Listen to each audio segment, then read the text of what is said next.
یہ آنکھ کا فتنہ ایسا ہے کہ اس میں بڑے بڑے پارسا لوگ بھی اس میں مبتلا ہیں، ہو جاتے ہیں۔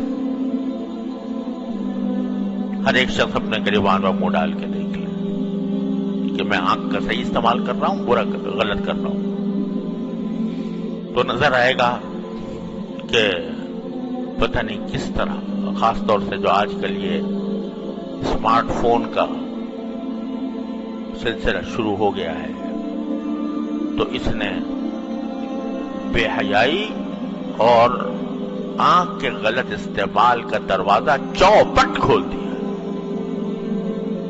اچھا خاصا نمازی ہے، پرہیزگار ہے، صف اول میں نماز پڑھنے والا ہے، لیکن تنہائی میں بیٹھا ہے اور اپنی آنکھوں کو اللہ تعالی کی نافرمانی میں استعمال کر رہا ہے۔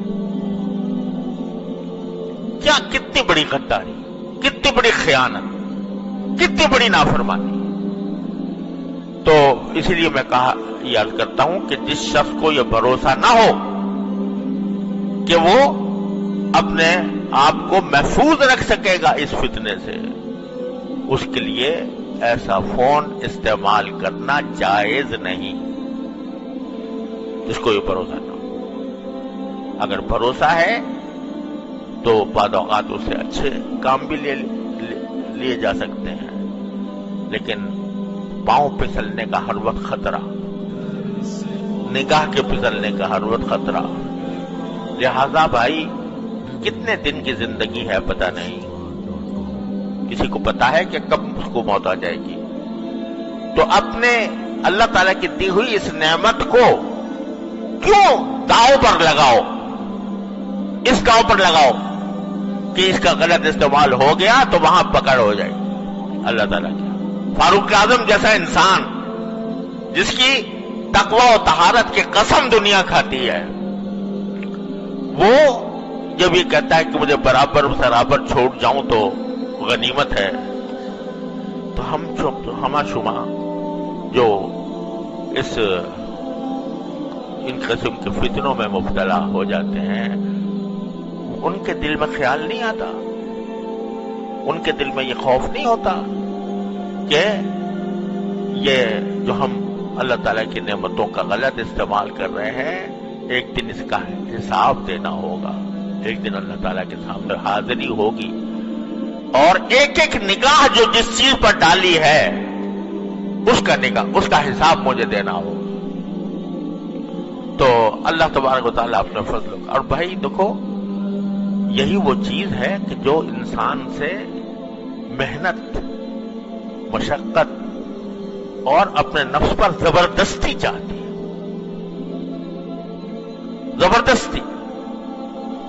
بہت عرصے تک میں بیان کرتا رہا ہوں، یا ایھا الذین آمنوا اتقوا اللہ وجاہدوا فی سبیلہ، کہ تقوی کا راستہ یہ ہے کہ اللہ کے راستے میں محنت کرو۔ کیا محنت کرو؟ کہ نفس کسی طرف بلا رہا ہے، مچل رہا ہے، گناہ کی خواہش دل میں پیدا ہو رہی ہے، اور تم اس خواہش کو زبردستی کر کے دباؤ، یہ ہے مجاہدہ۔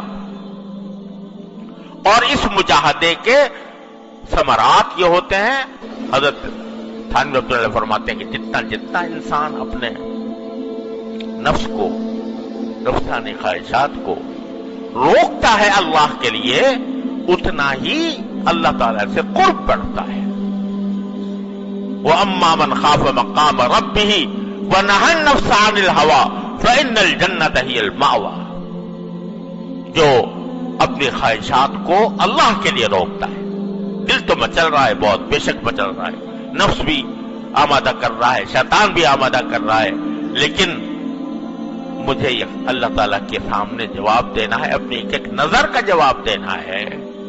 اس کا احساس کر کے جب آدمی اپنے اوپر زبردستی کرتا ہے تو اللہ تبارک و تعالیٰ کے ہاں اس کی درجات میں ترقی ہوتی ہے، تعلق میں اضافہ ہوتا ہے، اللہ تعالیٰ کی محبت اس کے دل میں پیدا ہوتی ہے، اللہ تعالیٰ اس سے محبت فرماتے ہیں۔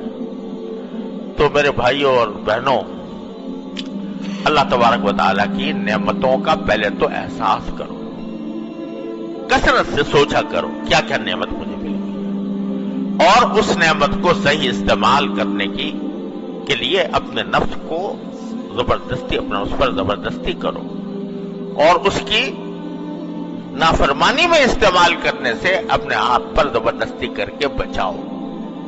کیا قیامت آ جائے گی؟ ایک تو تنہائی کے اندر بیٹھے ہوئے دیکھ رہے ہو کچھ، اگر فرض کرو سمجھو کہ اس وقت تمہارا کوئی باپ آ جائے، تمہاری ماں آ جائے، تمہاری بہن آ جائے، تمہاری استاد آ جائے، کیا پھر بھی تمہارا دل مچلتا رہے گا؟ کیا پھر بھی وہ خواہش جو دل کی ہے وہ اسی درجے میں برقرار رہے گی؟ فوراً بند کر دو گے. اب کیسے بند کر دیا بھائی؟ یہ کہتے ہو کہ ہمیں اپنے نفس پر اختیار نہیں، ہم بے اختیار ہو جاتے ہیں، ہم جو ہیں مچل جاتا ہے دل اور ہم اپنے تقاضے کو دبا نہیں سکتے، مجبور ہے اس کے آگے. ارے اب کہاں گئی مجبوری؟ جب تمہارا باپ آ گیا، تمہاری ماں آ گئی، تمہارا استاد آ گیا، تمہارا شیخ آ گیا، پھر کیا کرو گے؟ پھر بھی دیکھتے رہو گے؟ بند کرو گے کہ نہیں؟ کیوں کرو گے؟ اس واسطے کہ طاقت تھی تمہارے اندر بند کرنے کی، اختیار تھا تمہارے اندر بند کرنے کا. احساس ہو گیا کہ میں بدنام ہو جاؤں گا، احساس ہو گیا کہ مجھے سزا ملے گی. ارے وہ جو ہر وقت تمہیں دیکھ رہا ہے اس کی پرواہ نہیں، اور اگر اس کی پرواہ ہے تو پھر اسی طرح بند کرو جیسا کہ اپنے باپ، بھائی، استاد اور بڑے کے سامنے بند کرتے ہیں. تو اپنے نفس پر یہ زبردستی کرنی ہوگی اور اسی زبردستی کے ذریعے تم اللہ تعالیٰ تک پہنچو گے. یا ایھا الذین آمنوا اتقوا اللہ وجاہدوا فی سبیلہ لعلکم تفلحون. فلاح اسی طرح حاصل ہوگی جب اپنے اوپر زبردستی کرو گے، اللہ تعالیٰ کے احکام کی اطاعت کر کے بھی